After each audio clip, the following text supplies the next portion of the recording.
This is how I was fed by a raven. So you remember in Second Kings, Elijah said that there will be no rain until he said so. At that time, God told him to go and hide in the brook. He would be drinking the waters of that brook.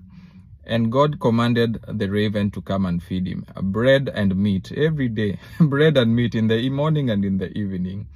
And you have to understand what God is saying there.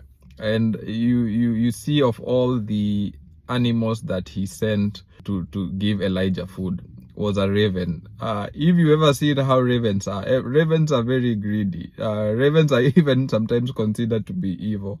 And you see this bird going out and getting meat and bread and taking it to the man of God.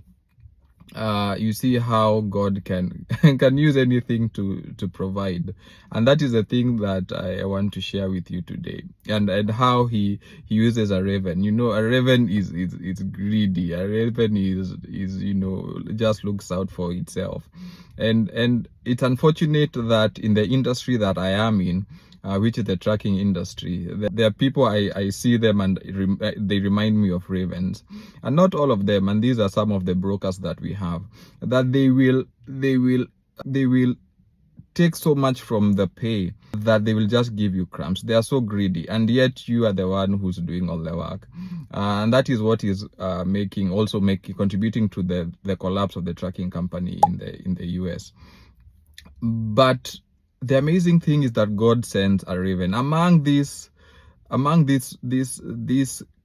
ravens. I'm not saying all brokers are ravens, but among the many brokers that are ravens, God chooses one raven and says, "Go feed my child." That only this one raven has been giving me loads, or has been giving me opportunities that sustain me through the drought, that have sustained me through even when I say, okay, I don't want to do trucking anymore. This raven still brings meat in terms of, hey, look for carriers for me to run this, and I pay you commissions. So the raven has been the raven that God has provided has given me rates that are still very high. They are very good, but that is the fair rate. To be honest, it's not that it's just that the raven is trustworthy, understands the pain of carriers, so they are able to pay, and they're willing to pay what is just. So God can send a raven to feed you. God can send somebody to feed you that you did not expect. Among the enemies, he can choose one to be your friend. So if you partner with God and make him not just the CEO, I don't like the concept of making God CEO. It means that you're employing God, but I want it's him being the owner, and you surrendering everything to him. He tells you move right, you move right. He tells you shut down the business for a while, you do that. He pivots you to another direction. That's the direction that you take.